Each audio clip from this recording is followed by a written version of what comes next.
हमारा लड़का एक एक्सेप्शनल सोल्जर है जो एल्डेमेर रिपब्लिक के अंडर काम करता है। वो एक स्पेशल प्लाटून का हिस्सा है जिसे दुनिया भर में गोस्ट्स के नाम से जाना जाता है। ये लोग इतने डेंजरस हैं कि सोल्जर्स हो या टेररिस्ट ऑर्गेनाइजेशंस, सब इनका नाम सुन के ही कांप जाते हैं। और रीजन सिंपल है, ये लोग बेस्ट स्पेशल फोर्सेस हैं। इन सब के बीच भी हमारा लड़का अलग लेवल का है। उसका नाम है जॉर्ज साय। भाई बंदा पूरा वॉर मशीन है। बैटल फील्ड पर नंबर्स ऐसे कैलकुलेट करता है जैसे अबेकस पर गिनती हो रही हो। उसका नाम सुनते ही लोगों के पसीने छूट जाते हैं। इसीलिए उसे एक परफेक्ट निकनेम दिया गया, मिस्टर वॉर। उसकी अचीवमेंट्स ने उसे सिर्फ फैंस ही नहीं, दुश्मन भी दिए। ऐसे दुश्मन जो सिर्फ एक चीज चाहते थे, जॉर्ज की डेथ। और एक दिन वही हो गया, उसे गोली मार दी गई। लेकिन रुक जाओ, इतनी तारीफ के बाद ये मत सोचना कि वो इजीली मरा होगा। भाई दुनिया में कोई एनिमी पैदा ही नहीं हुआ जो जॉर्ज जैसे बीस्ट को सीधा हरा सके। असल में उससे बिट्रे किया गया था उन लोगों ने जिसे वो अपना कॉमरेड मानता था। एक मिशन में जॉर्ज ने अकेले ही पूरी एनिमी फोर्स को रिकॉर्ड टाइम में वाइप कर दिया। ये बात उसके ग्रीडी कैप्टन बेक को बिल्कुल पसंद नहीं आई, क्योंकि भाई को स्पॉटलाइट चाहिए थी। रिजल्ट, जॉर्ज को कोल्ड ब्लडेड मैनर में मार दिया गया। मरते वक्त भी इसे यकीन नहीं हो रहा था कि उसके साथ ऐसा हो सकता है। उसके दिमाग में बस एक ही चेहरा आया, सोफिया। और फिर सब कुछ अंधेरा। जैसे ही वो ब्लैकआउट हुआ, उसने आंखें खोली और देखा एक सड़ी हुई लाश उसके बिल्कुल सामने, जैसे रोमांस का मूड बना रही हो। जॉर्ज तुरंत लाश को धक्का देता है और तब देखता है कि वो लाशों के ढेर में पड़ा हुआ है। ये सारी लाशें एक डंपस्टर ट्रक में थी, जो बिना टाइम वेस्ट किए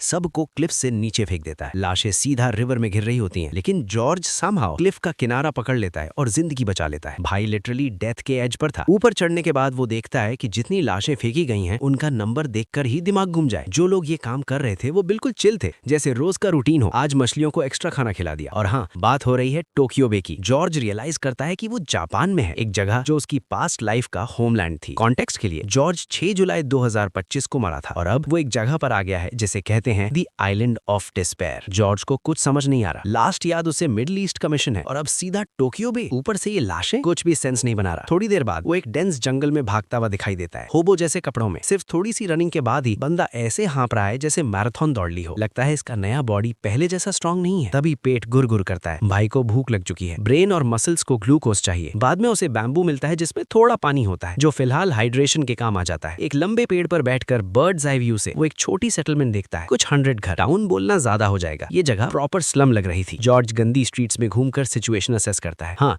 जगह टोक्यो बे के पास है, लेकिन जापान में ऐसी स्लम? भाई कुछ तो गड़बड़ है। तब अचानक उसकी नजर एक चीज पर पड़ती है, शीशा। वो खुद को देखता है और शॉक हो जाता है, ये बॉडी उसकी नहीं है। तभी पीछे से आवाज देता है कोई, मिचियो। जॉर्ज के सर्वाइवल इंस्टिंक्ट्स तुरंत ऑन हो जाते हैं। वो बिना सोचे पीछे वाले को पकड़ लेता है, लेकिन देखकर लगता है बंदा अनआर्म्ड है, तो जॉर्ज उसे छोड़ देता है। हो सकता है ये बंदा उसके सवालों के जवाब दे सके। उसे पता चलता है कि इस लाइफ में उसका नाम मूचियो है और ये बंदा उसे अपना फ्रेंड मानता है। जॉर्ज काम होता है, रफ बिहेवियर के लिए सॉरी बोलता है और दोस्त को उठाने के लिए हाथ बढ़ाता है। फ्रेंड खुश हो जाता है क्योंकि मूचियो रिसेंटली बुरी तरह पीटा गया था और अब भी जिंदा है। मूचियो को याद ही नहीं कि उसे कब पीटा गया। फ्रेंड एक नाम लेता है, जा, लेकिन डिटेल से पहले ही टेरर का बॉस आ जाता है, एक टिपिकल बफ गोरिल्ला जिसे लगता है वही मेन कैरेक्टर है। उसने नाम सुन लिया और अब गुस्सा है कि बिना ऑनरिफिक्स के नाम कैसे लिया, कैसे डेयर तुम माइनर्स, और सीधा पंच मार देता है। फ्रेंड सीधा पीछे उड़ता है। गोरिल्ला का गुस्सा अभी भी खत्म नहीं होता। वो बाल पकड़ के रूल्स याद दिलाता है, रूल्स जो सिर्फ उसके फेवर में होते हैं। फ्रेंड डर के मारे सारा ब्लेम मोचियो पर डाल देता है। अब गोरिल्ला मोचियो को टारगेट करता है। सरप्राइज होता है कि इतनी पिटाई के बाद भी जिंदा कैसे है। मोचियो बिल्कुल इमोशनलेस खड़ा रहता है। ये देखकर गोरिल्ला और ज्यादा गुस्सा हो जाता है, पंच आता है और मोचियो से कैजुअली डॉज कर लेता है। मोचियो समझ जाता है कि ये बंदा सिर्फ बॉडी है, दिमाग जीरो। नॉर्मली वो सिविलियन से फाइट नहीं करता, लेकिन अब मजबूरी है। स्विच फ्लिप होता है, टीनेजर से Mike Tyson mode on. Punch dodge, counter attack, सीधा ब्रेन स्क्रैम्बल। टीथ टूट कर उड़ते हैं, मुंह से खून निकलता है। अब गोरिल्ला को रियलिटी चेक मिलता है, भाई तू मेन कैरेक्टर नहीं है। मोचियो कहता है बस ट्रेलर था ये। फाइट खत्म समझकर वो मुड़ के जाने लगता है, पर गोरिल्ला डर्टी निकला, नाइफ निकाल देता है। भाई पूरा चाकू अटैक करता है। मोचियो सेंस कर लेता है। तभी एक बच्चा आगे आकर उसे धक्का दे देता है और खुद ब्लेड के रास्ते में आ जाता है। मोचियो लाइटनिंग स्पीड से नाइफ को डिफ्लेक्ट कर देता है। बास्टर्ड के हाथ लॉक करने के बाद मोचियो उसे ऐसी डेडली घूर देता है जो चाकू से भी ज्यादा शार्प होती है। अब जब इस मोटे ने वेपन निकाल लिया है तो इसका मतलब क्लियर है, या तो मार या मर। और हमारा लड़का इस सुसाइडल पागल की विश पूरी करने के लिए बिल्कुल तैयार है। मोचियो सीधा उसके कॉलर बोन पर हिट करता है, फिर उसे ट्रिप करवा के नीचे गिरा देता है और फिर एक प्रॉपर स्लैम डंक करता है इस हाथी साइज के बंदे पर। जो बच्चा सब कुछ दाव पर लगा के आया था,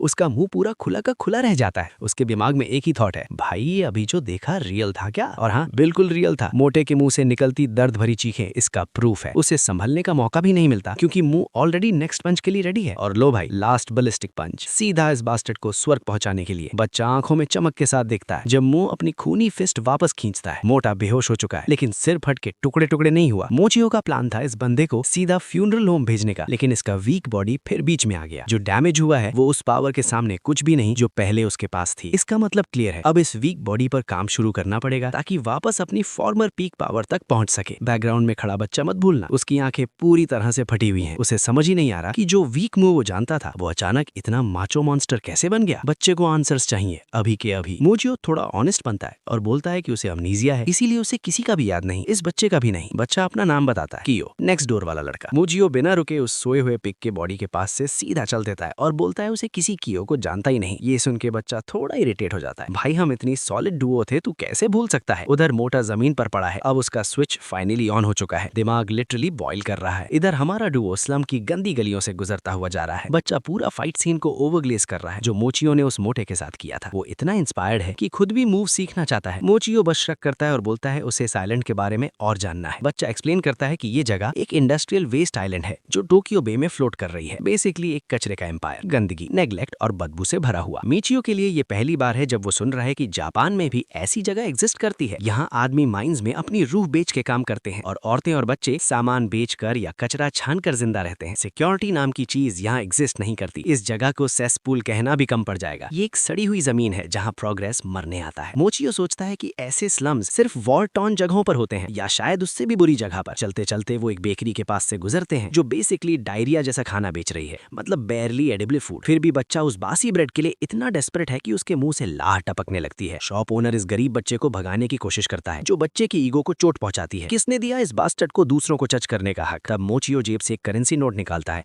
और काउंटर पर रख देता है। शॉप ओनर शॉक में आ जाता है कि होबो जैसे दिखने वाले टीन के पास इतना पैसा कैसे है। कियो खुशी से पागल हो जाता है जब उसे ब्रेड मिलती है, पर वो क्यूरियस भी है कि पैसा आया कहां से। मोचियो बोलता है कि रीसेंट फाइट के दौरान उठाया था। डेड लोगों को लूटने का उसे शौक नहीं, लेकिन यहाँ हर पैसा मैटर करता है। सर्वाइवल मॉरल से पहले आता है। ये सुन के कियो समझ जाता है कि ये मोचियो नहीं है जिसे वो पहले जानता था। थोड़ी देर बाद वो बच्चे के घर पहुंचते हैं। अंदर बच्चे की माँ बेड पर पड़ी है, काफी कमजोर और बीमार लग रही है। बच्चा खुशी से बताता है कि आज रात फीस्ट होगी ब्रेड के साथ। माँ सूखे पत्ते जैसी लगती है। उसकी कंडीशन क्लियरली बताती है कि वो मैल न्यूट्रिशन का शिकार है। फिर भी माँ ज्यादा चिंता बच्चे की करती है और चाहती है कि बच्चा ब्रेड खा ले। बच्चा प्यार से बोलता है कि वो ऑलरेडी पेट भरा हुआ है, ये सब माँ के लिए है। माँ जब फिर इंसिस्ट करती है तो बच्चा दोबारा बोलता है कि आप ही खा लो। मोचियो के चेहरे पर एक हल्की सी स्माइल आ जाती है, ये इमोशनल मोमेंट देखकर। पर सुकून ज्यादा देर नहीं टिकता। मोचियो फ्रंट डोर खोलने की कोशिश करता है लेकिन दरवाजा जैम हो चुका है। आग घर में फैल रही है और अगर अभी नहीं निकले तो मदर नेचर का परफेक्ट मील बन जाएंगे। ये आग उन्हीं माइनर्स ने लगाई है जो उसी मोटे के अंडर काम करते हैं। लगता है अभी भी उसे और पिटाई चाहिए। एक राउंड काफी नहीं लगा। बाई को लगता है दुनिया उसके अराउंड घूमती है। माँ और बेटा घर के अंदर फंसे हुए हैं और आग इतनी तेज फैल रही है जैसे boomer parents WhatsApp conspiracy forward करते हैं। मोचियो पूरी ताकत से दरवाजा तोड़ने की कोशिश करता है लेकिन कुछ भी काम नहीं करता। उसके सोल्जर इंस्टिंक्ट्स चिल्लाते हैं, ये एक प्लान्ड एम्बुश है। डोर बाहर से सील किया गया है। बाहर कम से कम 8-9 अटैकर्स वेट कर रहे हैं। वो घर में इधर उधर देखता है, कुछ भी जो वेपन बन सके। तब उसकी नजर एक पाउच पर पड़ती है जिसमें कुछ भरा हुआ लगता है। पाउच उठाते ही मोचियो भागकर एक ही किक में दरवाजा उड़ा देता है। गेट रीइंफोर्स करने वाले भी कचरे के बैग्स की तरह उड़ जाते हैं। बाहर सिर्फ एक चीज वेट कर रही थी, वो गंदा बास्टर्ड और उसके इतने ही गंदे चमचे। पूरा ग्रुप हाइना जैसे हंस रहा है अपनी प्रे को खुद बाहर आता देखकर। मोटा अपने कुत्ते सोल्जर्स को ऑर्डर देता है कि हर तरफ से घेर लो। लेबरर्स अपने मास्टर का ऑर्डर फॉलो करते हैं। मोचियो पूरी तरह से सराउंड हो चुका है और पीछे की आग उसका एग्जिट भी बंद कर देती है। अब एक ही रास्ता बचा है, फाइट। मोचियो का मूड बिल्कुल नहीं है इस मोटे के साथ वाइबिंग का, जो अभी भी लेसन नहीं सीखा। मोटा सैसी स्माइल देता है जैसे सब कंट्रोल में हो, लेकिन रियलिटी में तो हम सब जानते हैं कि आज किसकी धुलाई होने वाली है। ये मोटा यहाँ आया है सिर्फ अपना टूटा हुआ ईगो ठीक करवाने के लिए, और उसके हिसाब से इसका एक ही पनिशमेंट है, डेथ सेंटेंस। ठीक है भाई, हमारा लड़का फिर से रेडी है इस पिग की बची कुची इज्जत एवेपोरेट करने के लिए और उसे सिखाने के लिए कि वो कितना गलत है। बैकग्राउंड में माँ बेटा धुआं से सांस लेने के लिए स्ट्रगल कर रहे हैं। स्मोक उनके लंग्स तक घुस चुका है। बच्चा अपने दोस्त मो को आवाज देता है। मो रिप्लाई करता है और इशारा करता है कि जैसे ही मौका मिले भाग जाना। फाइट स्टार्ट होती है जब एक पंचिंग बैग सीधा अपनी मौत की तरफ दौड़ता है। उस बास्टर्ड को लगता है हाथ में वेपन होने का मतलब ऑटोमेटिक जीत होती है अगेंस्ट एक अनआर्म्ड अपोनेंट। पर उसे क्या पता, अगले ही सेकंड एक पत्थरों का थैला उसके सिर पर इतनी जोर से पड़ता है कि वो वहीं ढेर हो जाता है। स्पेक्टेटर्स और मोटा दोनों मुंह खोल के देखते रह जाते हैं। ये वही पाउच है जो मो पहले उठा लाया था। उसने कपड़े और छोटे पत्थरों से एक मेकशिफ्ट वेपन बना लिया। इस टेक्निक को मो कहते हैं ब्लैक जैक। ये छोटा सा वेपन अगर सही तरीके से यूज हो तो स्कल क्रैक कर सकता है। बनाने में क्यूट लगता है पर काम में बिल्कुल डेडली। बाकी गूंस को अभी तक समझ ही नहीं आया कि वो किस मुसीबत में फंस चुके हैं। वो बिना सोचे समझे हमारे लड़के पर चार्ज कर देते हैं, पर मो एक एक करके सबको कूटता चला जाता है। उस वेपन से प्रॉपर स्कल स्मैशर, बिल्कुल वैसे ही जैसे उसने प्रॉमिस किया था। अब मोटे का पूरा कॉन्फिडेंस गायब हो चुका है। जब सारे आदमी ढेर हो जाते हैं, मो लास्ट कुकी की तरफ बढ़ता है। अब ये डू और डाई मोमेंट है। मोटा सोचता है मरना ही है तो ट्राई तो कर लें, और सीधा मो पर चार्ज करता है। मो अपना पत्थरों का थैला घुमाता है और मोटे का हाथ तोड़ देता है प्यूरे टुकड़ों में। अब ये वाइनी बास्टर्ड बस जोर जोर से रोता है, जैसे पीछे से किसी ने बिना वार्निंग के पील दिया हो। जो डैगर वो थोड़ी देर पहले हीरो बन के दिखा रहा था, अब जमीन पर पड़ा है। आखिरकार ये बड़ा आदमी घुटनों पर आ चुका है, एक ऐसे लड़के के सामने जो उसकी आधी एज का भी नहीं, और इसी वजह से ये हार और भी जिल्लत भरी है। मो फाइनल ब्लू देने के लिए रेडी है ताकि इसको परमानेंटली सुलाया जा सके, पर मोटा एकदम से रो धोके वाली मोड में आ जाता है, भीख मांगने लगता है। पर भीख का कोई फायदा नहीं। मो दोबारा थैला घुमाता है फिनिश करने के लिए, लेकिन तभी वो छोटा बच्चा बीच में आ जाता है और मो को रोक लेता है। बच्चा ज्ञान पेलता है कि किलिंग गलत होती है, जैसे मो को ऑलरेडी पता ना हो। मो बच्चे की बकवास इग्नोर करता है और थैला और तेज घुमाता है। मोटा जान बचाने के लिए भागने लगता है और मो मोमेंटम बनाता रहता है। पूरी स्पीड के साथ मो अटैक करता है, लेकिन हिट मिस हो जाता है और पास का पेड़ गिर जाता है। सोचो भाई, पेड़ गिर गया, अगर वो हिट मोटे पर लगता तो उसका क्या होता। इवन मो भी थोड़ा डिसअपॉइंटेड है कि मिस हो गया। मोटा जैसे तैसे जान बचा के भाग जाता है। बच्चा फाइनली सुकून की सांस लेता है। रात के टाइम एक शेडी वेयरहाउस में मोटा जिया अपने बॉस से मिलता है। वो चिपक चिपक के बोलता है कि मो को मारना है। उसे मॉन्स्टर बोलता है जिसने उनके आदमी खत्म कर दिए। थोड़ी चाट चुगली के बाद बॉस का फेवर मिल जाता है और जिया खुश हो जाता है, पर अगले ही सेकंड बॉस का पंच पड़ता है जो उसका मुंह लाल कर देता है। बॉस गुस्सा है कि एक स्लेव माइनर ने इस मोटे को कूट दिया। ये इंसल्ट बर्दाश्त के बाहर है। इसका पनिशमेंट एग्जीक्यूशन। मोटा रोने लगता है, उसे पता है अब क्या होने वाला है। बॉस ब्रास नेकल्स के साथ उसके मुंह पर पंचेस बरसा देता है। जब उसका चेहरा पहचान के लायक नहीं रहता, तब जाके बॉस रुकता है। बॉस का पेट डॉग भी लास्ट विक्टिम का खून का टेस्ट लेता है। अब बॉस का नेक्स्ट टारगेट हमारा लड़का है और हम जानते हैं इसका एंड कैसा होने वाला है। बाद में सीन शिफ्ट होता है मो के टूटे फूटे घर पर, जहाँ बच्चा और उसकी बीमार माँ रात गुजारने की तैयारी कर रहे हैं। बच्चा उदास है, उसने इतनी मेहनत से घर बनाया था, सब बर्बाद हो गया। उसे समझ नहीं आ रहा अब क्या करे। माँ नहीं चाहती कि वो मुंह पर बोझ बने, पर मो चिल्ला, ये कोई एहसान नहीं, डील है। वो आइलैंड के बारे में सारी इन्फॉर्मेशन देते हैं, कैसे चलता है, खाना कहाँ मिलता है, सप्लाईज कहाँ है, सब कुछ। मो हर छोटी डिटेल जानना चाहता है। क्यों मो के ठंडे और बेजान एटीट्यूड से पक चुका है, उसका दिमाग घूम गया है। मो सोचता है ये बच्चा किसी स्ट्रेंजर से ऐसे बात नहीं करना चाहिए। क्यों मानता है कि मो की मेमोरी गई है, पर पर्सनैलिटी कैसे बदल गई। मो के अंदर भी ये बात लगती है, पिछली जिंदगी में उसे अपने ही लोगों ने मार दिया था। अब वो यहाँ बैठ के स्लम में सड़ने वाला नहीं, वो निकलेगा यहाँ से और सब ट्रेटर से बदला लेगा। सुबह वो अपनी बॉडी ट्रेनिंग स्टार्ट करता है, hand stands, vertical pushups, arms और कोर पे फोकस। अचानक वही पहले वाला बंदा दौड़ता हुआ आता है जो उसे पहले धोखा दे चुका था। वो याद दिलाता है कि माइंड्स का शिफ्ट है, लेट हुए तो सिर्फ पनिशमेंट मिलेगी। हमारा लड़का पास्ट में अटका नहीं रहता, चाहे उस पागल बंदे ने उसे अभी धोखा ही क्यों ना दिया हो। वो डिसाइड करता है कि माइंस जाना ही बेटर होगा। हो सकता है वहां से कुछ यूजफुल इन्फॉर्मेशन मिल जाए। अंडरग्राउंड माइंस के अंदर सारे माइनर्स दो लाइन में खड़े होते हैं, अपने बॉस के कमांड के नीचे। उन्हीं में हमारा लड़का भी है और वही कुछ गूंज भी हैं जिन्हें उसने कल बुरी तरह पीटा था। जैसे ही वो हमारे लड़के को देखते हैं, उनके हाथ पैर कांपने लगते हैं। मोयो तुरंत पहचान लेता है ये कौन लोग हैं। तब बॉस जोर से अनाउंसमेंट करता है, टीम जी का सुपरवाइजर जा मर चुका है। ये न्यूज सब पर बिजली बनकर गिरती है, स्पेशली जा के पुराने चमचों पर। जा के जाने के बाद बॉस नंबर 8 को टीम जी का नया लीडर बना देता है। ये वही बंदा है जिसने हमारे लड़के को धोखा दिया था। वो बंदा खुद शॉक में है क्योंकि अब वो उस आदमी की जगह बैठा है जिससे वो सबसे ज्यादा डरता था। माइन का सिस्टम बहुत ब्रूटल है। स्लेव माइनर्स को सुबह 7 बजे से रात 11 बजे तक काम करना पड़ता है, अंदर टनल्स में, घुटन वाली कंडीशंस में। ये जगह इतनी खराब है कि 40 साल के ऊपर के लोग ज्यादा दिन टिक नहीं पाते। अगर स्लो काम किया या थोड़ी सी भी ब्रेक ली, सीधा पिटाई। इस बार उनके सुपरवाइजर है नंबर 8, जो थोड़ा वाइनी टाइप का है पर दिल से ठीक बंदा है। उसका नाम है मासा। वो सबको एनकरेज करता है, सिर्फ एक नहीं हर वर्कर के पास जाता है। मोयो भी देख के खुश होता है, शायद ये बंदा इतना बुरा नहीं। तभी अचानक माइनिंग कैंप का बड़ा बॉस चिल्लाने लगता है। वो मासा को धक्का मारता है और आगे बढ़ता है। उसे सॉफ्ट लोग बिल्कुल पसंद नहीं, उसके हिसाब से यहाँ सिर्फ रियल मैन चाहिए। जैसे ही वो एक माइनर को बिना वजह पीटने वाला होता है, मोयो अपना पिकैक्स उसके पैर के पास फेंक देता है, बोलता है सॉरी, हाथ स्लिप हो गया। पर टोन बिल्कुल अग्रेसिव होती है। ये अपॉलॉजी बॉस के लिए बिल्कुल इनफ नहीं होती। वो और ज्यादा अकड़ जाता है, लड़ने ही वाला होता है जब तभी बिग बॉस आ जाता है। इसका नाम है कुसानागी। जैसे ही कुसानागी आता है, पूरी माइंड में पैनिक फैल जाता है। जो बंदा अभी तक सबको डरा रहा था, अब खुद डर जाता है। वो अपने मास्टर से लड़ने की हिम्मत नहीं कर सकता। डिसअपॉइंटेड होकर कुसानागी उसे एक जबरदस्त पंच मारता है और वहीं गिरा देता है। मोयो ध्यान से ऑब्जर्व करता है, ये बंदा प्रेशर पॉइंट्स पर अटैक करता है, प्रॉपर प्रोफेशनल फाइटर है। लैकी गिरते ही कुसानागी नेक्स्ट फाइट के लिए रेडी रेडी हो जाता है, और क्योंकि वो यहाँ सिर्फ मोयो के लिए आया था, वो उसे डुएल के लिए घसीटना चाहता है। पर मो का रूल सिंपल है, बिना रीजन फाइट नहीं। कुसानागी मानने को रेडी नहीं, वो मोयो पर झपटता है। मोयो तुरंत स्टांस ले लेता है। कुसानागी नॉन स्टॉप पंचेस मारने लगता है, हैवी, फास्ट, डेंजरस। मासा और बाकी लोग सोचने लगते हैं कि अब तो मो गया। मोयो खुद भी प्रेशर फील करता है, पर वो पेशेंस रखता है और ओपनिंग ढूंढता है। और जैसे ही कुसानागी वाइड पंच मारता है, मोयो डक करता है और काउंटर पंच करता है। सब शॉक हो जाते हैं, मोयो ने कुसानागी को हिट कर दिया। पर नेक्स्ट सेकंड पता चलता है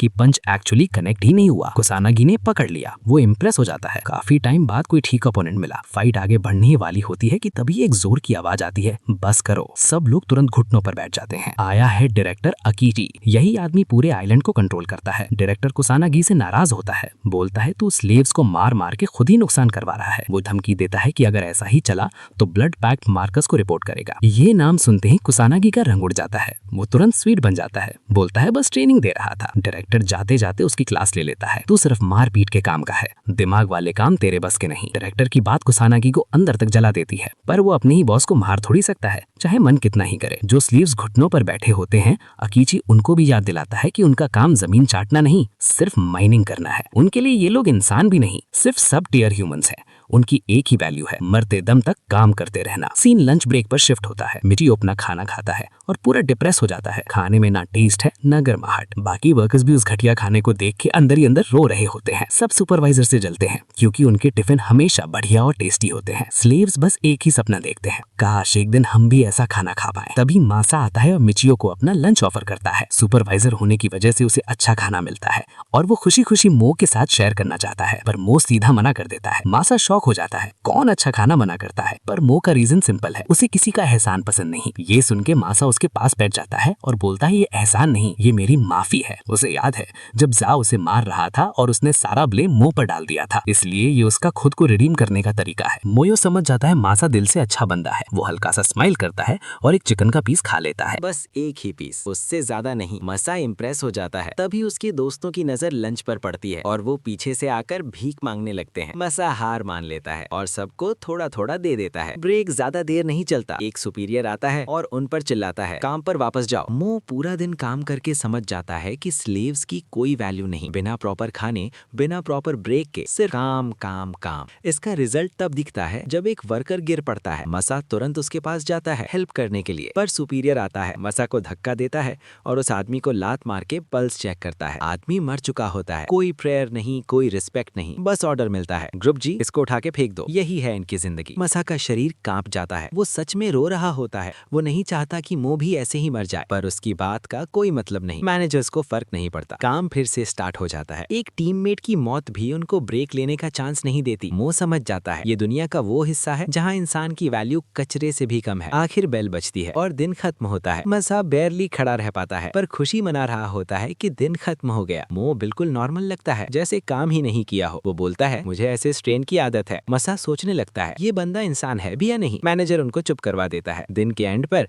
सब वर्कर्स को कपड़े उतारने पड़ते हैं और बिना रुके स्टेयर्स चढ़ने होते हैं। पूरे बॉडी चेक होता है, इवन बम तक, ताकि कोई चोरी ना करे। चेक के बाद उनको सर्फेस पर लाया जाता है। यहाँ उनको मिलता है दिन भर की मजदूरी, सिर्फ 1000 येन, 16 घंटे के काम के लिए। पर स्लेव्स के लिए ये पैसा लॉटरी जैसा होता है। एक बंदा नोट को ऐसे देख रहा होता है जैसे शादी कर लेगा। मुंह को घिन आती है, इतनी गंदी लाइफ फिर भी इतनी खुशी। तब सब लोग सेल स्टॉल की तरफ भागते हैं। वहाँ एक सुंदर लड़की 20% डिस्काउंट दे रही होती है, हार्ड वर्क अप्रिसिएशन के नाम पर। मो शॉक हो जाता है, ये सब लोग जानवरों जैसे चीख चिल्ला रहे हैं। एक बंदा बियर और चिप्स लेता है, फिर स्क्विड स्नैक भी। उसका आधा पैसा वहीं खत्म। बाकी भी पागल हो जाते हैं। बियर पीते ही थोड़ी देर के लिए खुशी मिल जाती है। कुछ लोग पैसे बचाते हैं, पर कुछ एक ही दिन में उड़ा देते हैं। मो सोचता है अभी अभी तो ये लोग कुत्ते जैसे ट्रीट हो रहे थे और अब खुद को किंग समझ रहे हैं। मसा आता है और बोलता है उसे दूसरों से जलना नहीं चाहिए। वो एक गोल पर फोकस करता है, पैरिसो पास। उसके लिए 1 मिलियन येन जमा करना होगा। मो इंटरेस्टेड हो जाता है और पूछता है इसके बारे में। मसा याद दिलाता है जब आइलैंड पर आए थे तब एक प्रॉमिस मिला था,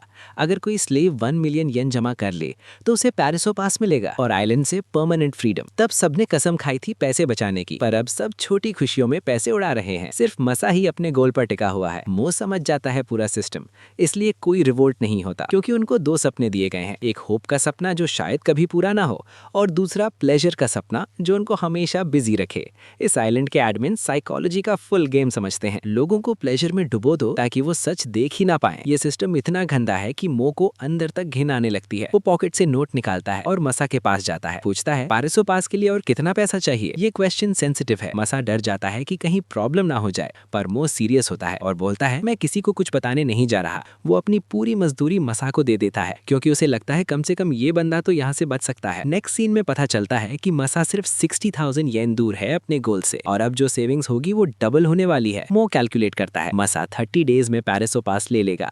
मसा थैंकफुल होता है पर उसे समझ नहीं आता कोई इतना क्यों करेगा उसके लिए। मो बोलता है फिक्र मत कर, मैं अपने लिए भी कर रहा हूँ। फिर वो ओशन की तरफ देखता है और पूछता है यहाँ बोट्स के लिए कोई डॉक है। मसा हाथ घुमा के बोलता है खुद देख ले, आइलैंड के चारों तरफ सिर्फ क्लिफ्स हैं, भागने का कोई रास्ता नहीं। मो फिर भी नीचे उतरने की कोशिश करता है। मसा तुरंत वार्न करता है आइलैंड से भागने की कोशिश क्राइम है। मो हंस के बोलता है इस नरक जैसी जगह पर अभी भी लॉ।